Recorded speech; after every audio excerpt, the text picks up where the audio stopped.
Welcome, and thanks to you all for coming out on a busy morning for this annual Fall Fest organ concert, organ recital. Thrilled that you chose this among the many options. You could just be sitting on the green eating New Year's cookies. So we're extra glad that you came here today and made the choice to hear the organ recital that we have for you. I'm Andy Schmidt-Andrus, and I'm the director here at Kaufman Museum. And today we have the privilege of hearing a performance on a very unique instrument. And I don't use the word unique lightly or flippantly. This is literally the only organ in North America that was built by the expert organ builder Jacob Teschemacher. Teschemacher was commissioned to build the organ by a Mennonite pastor in Amsterdam, Johannes Deknadel. Johannes, in turn, gave the organ to his daughter Hilleganda, who married Jacob Giesbert van der Smissen, and the organ was passed through the van der Smissen family line until it was eventually given to Kaufman Museum in 1910. After partial restorations in the 1960s and early 70s, and then the 1980s, the organ was fully restored to its original playing condition in 2007 by the Nowak Organ Company on the East Coast. Today we will hear from Roseann Penner Kaufman, who studied organ at Bethel College from 1981 to 1985 under Shirley Sprunger King. Rosie is ordained in Mennonite Church USA and serves as associate pastor at Rainbow Mennonite Church in Kansas City, Kansas.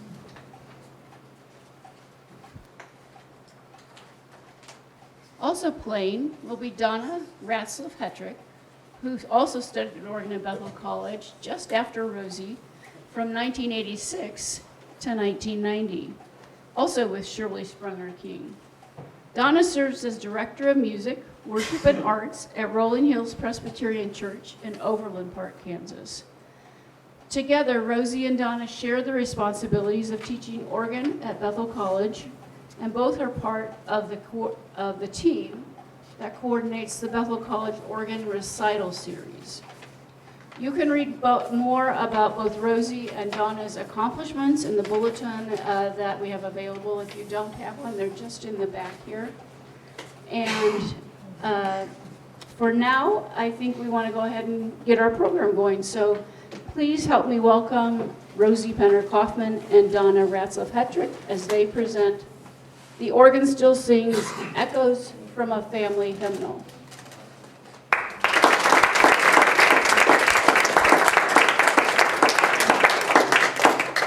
Good morning. So nice to have all of you here today. I'm Donna Hetrick, and Rosie and I are so excited to get to play this organ for you this morning. So, as she mentioned, beautiful Teschemacher organ and how it came to be here. And we've recently, the hymn book that belonged to Hilleganda van der Smissen showed up at an estate sale. And that is what is displayed over there, along with a family picture. She's the young lady standing in the back. So we thought it was pretty cool that this hymn book has recently surfaced. It's the Gesangbuch mit Noten, and that was used by Mennonite churches in the late 1800s, early 1900s. And so we decided to base our recital on music or hymns that is in that hymn book, as well as the current Mennonite hymnal, Voices Together. And then I think it was very common for family and friends to gather around a home instrument like this and sing hymns. So we are going to invite you to do that today. And please join with us as we play hymns and just sing around this beautiful home instrument. So there are hymn numbers in your program, and we'll just go on through and see how it all comes. So we hope that you will join in enthusiastically. So we are going to begin with Praise to the Lord the Almighty, number 88. And some of these are printed in German and English. So if you want to test out your German, feel free to sing in German. We'll do 2 verses of this one.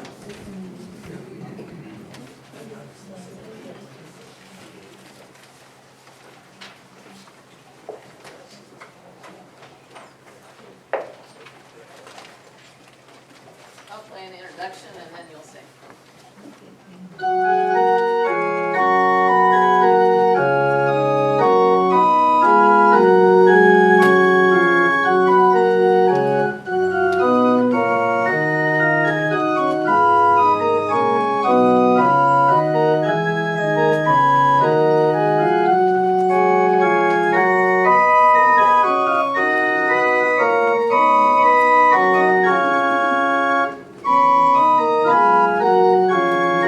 Thank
You all sound wonderful. I told Rosie yesterday in the chapel we were practicing because we're going to play again at noon in the chapel along with the Bethel College Choir, and will we be will be joining us. So if you want more organ, you can come over there. But I told her yesterday, am I playing these hymns okay? I'm a little nervous playing for Mennonites.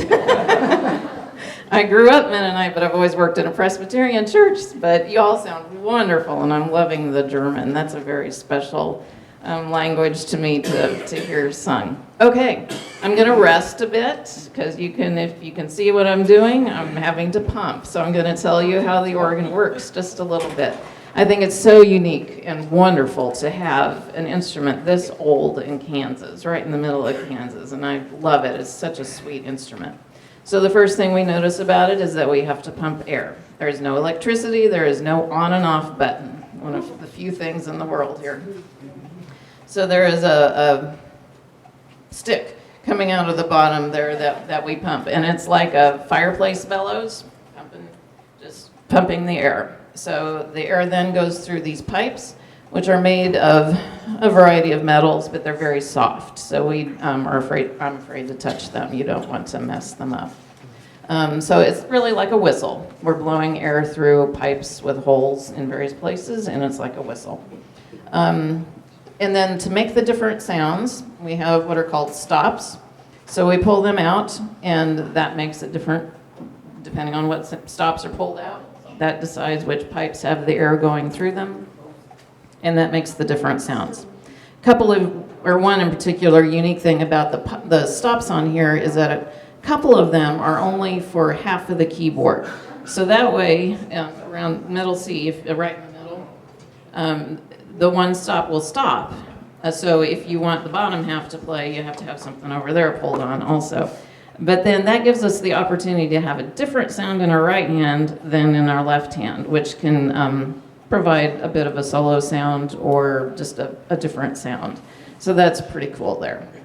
On the air, I forgot to say, when we're pumping, you see these stars going around, and when I pump, it goes a little bit, and then when I'm not pumping, it goes back just a tiny little bit. So you can see with every puff of air on those stars. There's also a weight that the organist can see, and maybe you can see it if you know to look for it, I don't know. But it comes down from up here somewhere, and then as we pump, that weight comes down behind the pipes there. So we can see it out of the corner of our eye as we're playing, and we want it about right here because that tells us the reservoir is full of air. So if we're playing and all of a sudden you can't see that weight, that means it has gone up here and we're about to run out of air and we better pump a little harder. So if you think about it, you might be able to figure out that the more of these stops that we have on, the more pipes are playing, so that means it takes more air. So this last one I played only had the 8-foot flute. That is a divided sound, so I had to have this one on to get the top to play, and this one on to have the bottom play, but they all are the same set of pipes, so they all sound the same. So anyway, it was only one set of pipes though, so I didn't have to pump so hard. But when you're singing and I want to play louder, I have to pump a little bit harder because it's using more air. There is a thing down here that we don't really use, but if you're wondering what that lever is, you may not even be able to see it, it's behind the bench. There's a top thing that opens up to perhaps let out a little bit more sound, a little lid up there. All right, I think that covers it. So I'm going to play a piece by Pachelbel. You do not have to sing this one, although it is in your Mennonite hymn book. But I like it. It's a chorale and then a set of partitas, which are just variations on the chorale. And I like that because they're short and each one has a different sound. So you can hear lots of different sounds with the organ.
have one more to play.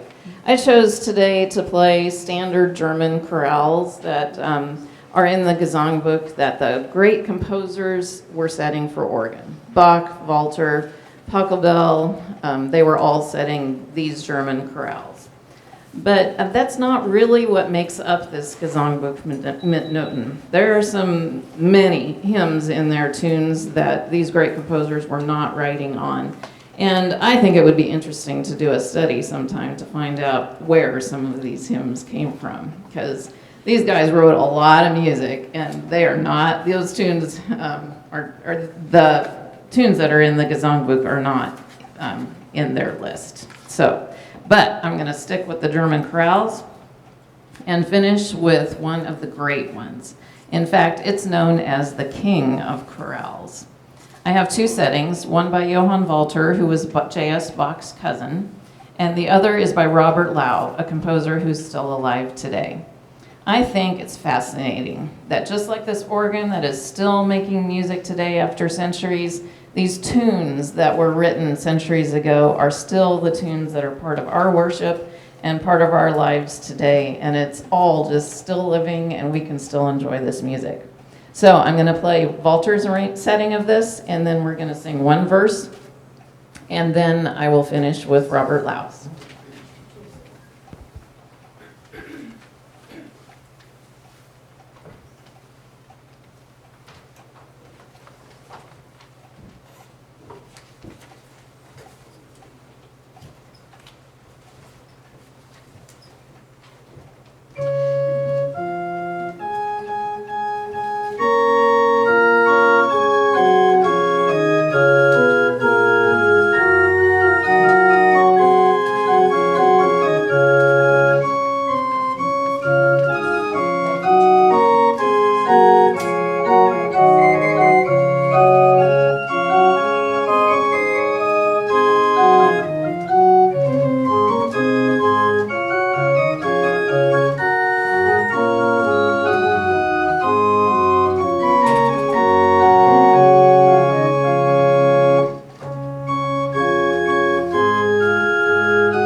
My name is Rosie Penner Kaufman, and just like Donna said, I am so thrilled.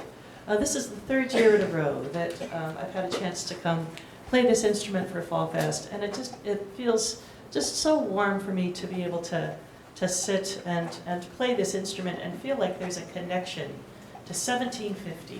I just think that is so remarkable. Just to elaborate just a little bit more on the hymnal that was found, Will Weeby Friesen found this hymnal in a box of used books at a garage sale. And he was buying he has a hymnal collection, and he didn't even notice until he got home that he saw the embossing on the front cover. And so thank you, Will, for paying attention and seeing that and bringing that to life. We did a little bit of analysis. We found 13 hymns that are in that hymnal that was first published in 1890. This is a reprint from 1910, I believe. 13 hymns that are in that hymnal that are in Voices Together. Wow. And I think the staying power of these German chorale tunes, I think, is really remarkable. And as Donna said, many of the tunes in that hymnal are not common ones. And so the major composers like Bach and Walter, they didn't write very many settings of these pieces. So it was a little bit of detective work for us to find things on those chorale tunes. For instance, the hymn that we'll sing later, So nimm meine Hände, that is not a very popular tune in a lot of hymnals, but it's in that hymnal and it's in Voices Together. So I think that's really wonderful. So the first thing I'll play is just a variation on A Mighty Fortress. So if you want to follow along in the hymnal, just to see if you can find the tune as I'm playing, you can do that.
So next, let's sing together.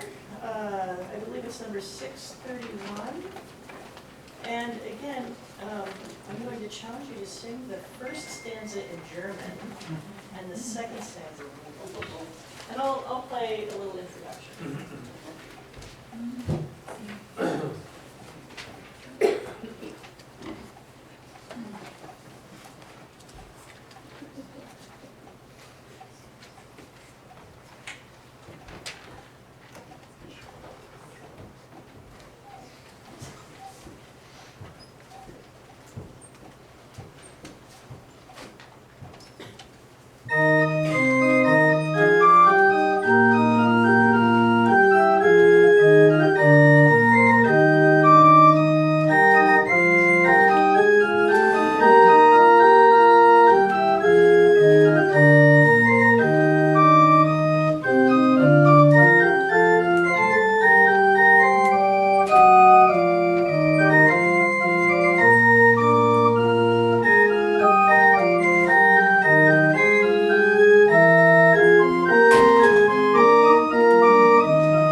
a personal story about this instrument, and part of the reason that I feel such a personal connection to it. When I was 7 years old, my youngest brother was in college, and my parents were on the Bethel Parents Council. Some of you might know what that is.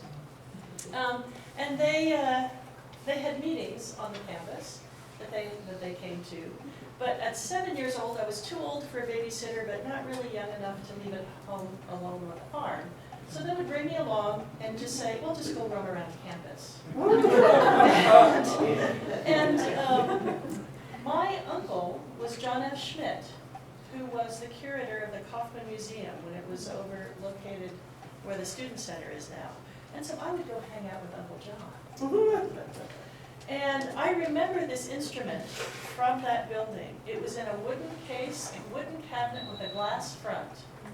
And I just remember being kind of fascinated by this thing. It just had a little tan label that said Dutch cabinet organ, origin unknown, I think is what the tag said at that point. So a lot of research has happened along the way since then.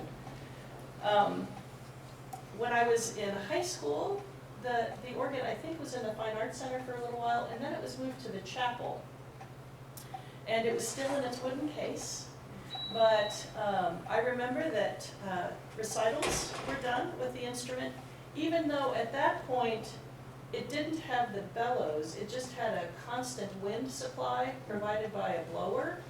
So you didn't have to pump, but you also didn't have the lovely flexibility and the winding that we have by being able to pump. But to her credit, Shirley King played it, and made music with it, with an ensemble, even in the condition that it was in. And I believe the early 1980s, she had a proposal with Fritz Nowak to restore the instrument, but we didn't have the funds at the time to do the renovation until 2007, when Shirley approached Fritz Nowak again and said, you know, we would still like to have this done. He honored his first, a large part of his first proposal to renovate the organ. And so he was in his early retirement years, and he did much of the renovation, I believe, as a labor of love for us. And so the organ was dismantled. David Kreider helped pack it up, and we drove it to Boston, where it was restored, and then Fritz Nowak brought it back and reassembled it and put it back together. I think, I tried to count how many times the instrument was taken apart and moved, and I think it was 18 times from the time it was first, that's that I can document, places that it's been. So, and we also know that it was in the attic of the Science Hall in storage for a while. So the fact that this has been restored and is here and playable and makes music and is our connection to those Mennonites in Northern Europe is just, I think, really fascinating. Next, I would like to play just some settings of the tune that is listed here as Werk der Munter, and that's what it's listed as in the hymnal. In our hymnal, we know it as Freudig sehr.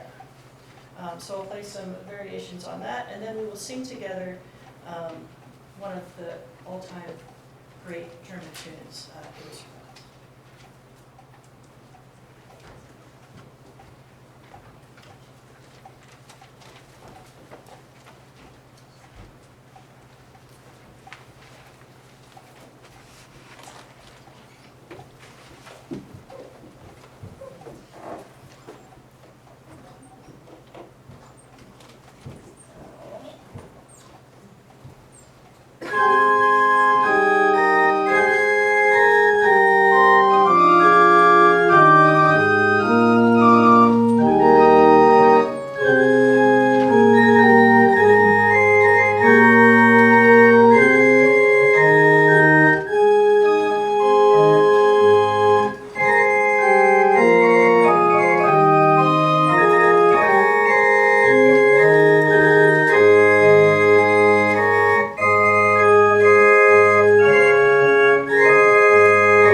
1 and 4. And I'll play a short introduction, but before we sing, I just want to say again, just what a pleasure it is to play this instrument and to have an audience who sings, and sings with gusto, and just loves these hymns and this instrument as much as we do. And we hope that this helps perpetuate the use of this instrument in this space. So.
One announcement, and then are you willing to take questions if there are any questions?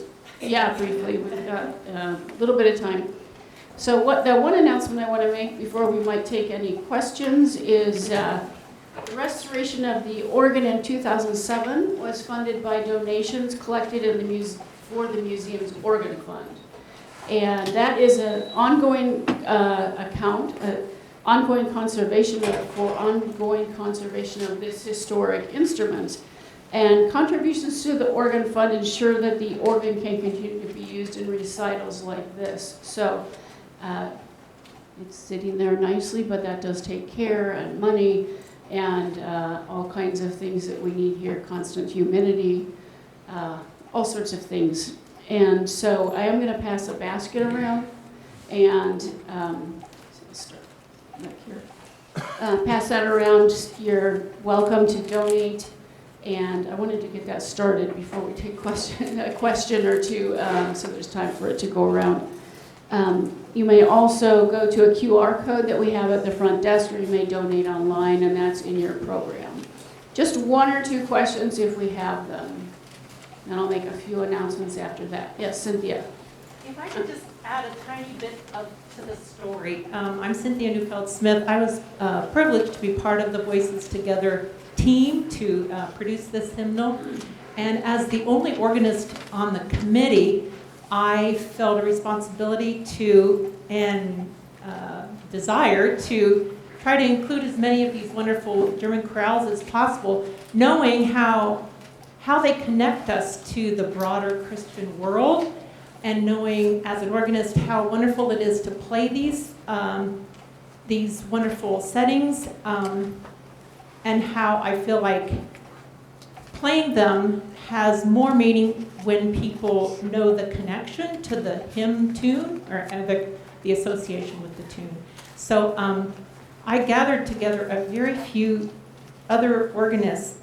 Page 1071 lists acknowledgments, and there's a German chorales consulting group. So I contacted Rosie, a friend, a fellow KU grad, and there's an organist from Winnipeg, from CMU, and Kathleen Martin from Ontario, and just by email asked them, what of German chorales, would, as a fellow organist, would you feel are the most important for us to include in our hymnal?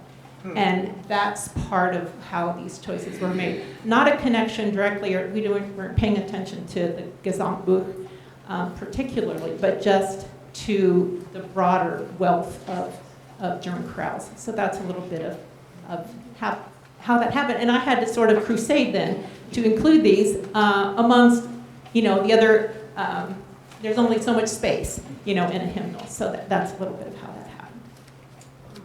One more comment or question? I have my back to all of you, so I can't see. I'm Lori Schmidt, and I'm a good friend of Donna. Well, Donna's from childhood. We grew up together here in Newton. But I was wondering, so is that like difficult to learn to play? I mean, how different is this than the modern organ, or like compared to the one in the chapel or something like that? I'll start, and if Rosie has anything to add, she certainly can. I would say the hardest thing about it is the timing, because you're not pumping with a beat that you're playing the music. So that's probably the hardest thing. Personally, that hasn't bothered me a whole lot, but organists, we're used to using every appendage there is. So. But that's probably the biggest thing, is the foot is not as rhythmic as the hands are, or if it is, it's not in the same rhythm necessarily, but maybe we naturally settle in. I don't really know. The keys are a little small, and it's a very light touch, but I find that pretty easily adjusted too. Yeah. Yeah, I would say the keys are a little narrower, so it does feel a little bit different to play. And also it looks a little different. You'll notice the bottom octave is short. Mm-hmm. So it's missing some notes in the bottom. So I always have to kind of think, oh, that's a D. I have to play a different key to get the D to happen. So the top is short too, right? We can't play every note. Right, the top is a little short too, so you have to make a few adjustments along the way, but you get used to it. All right, well, thank you. Another comment? Well, thank you anyway. I was just going to say, really, the music that was written in the 1700s didn't use the extremes of the keyboard, certainly not the high. So that's really not a problem to play Walter or Pachelbel on this organ, because they didn't know those notes either. So there we go. Yeah. And a final, thank you very much. Few announcements. Our current special exhibition, Voices of Conscience, Peace Witness in the Great War, is just in the main entry here, and to the left it tells the story of conscientious objectors in World War I and suggests parallels to the culture of war and violence in the world today. So I hope you'll get a chance to spend some time in Voices of Conscience today. We're glad to have it back after it's been traveling for 8 years and gone to about 23 sites in North America. So we're very glad to have it back. And we'll continue to have programs throughout the year until May when it comes down. We have one more, in addition to you can see that until 5 o'clock today, and in addition to being open until 5 today, we do have one more event here at the museum at 1:30. You can come and hear Kaufman Museum's collections manager, Chris Schmucker, and she will present Revisiting the Voth-Unruh Fast House, 150 Years of History. We are celebrating the 150th anniversary of the construction of the farmstead house that sits on our grounds. It was originally near Gossel, and you can learn everything you want to know about that house and the families. It's really interesting history, and Chris is the one that knows the most. So come back at 1:30 for that program. And one more event coming up, the Living Endowment Dinner on November 14 is our annual fall fundraiser, and the speaker for that event will be Susan Schultz-Huxman. And with that, a final round of applause for Donna and Rosie.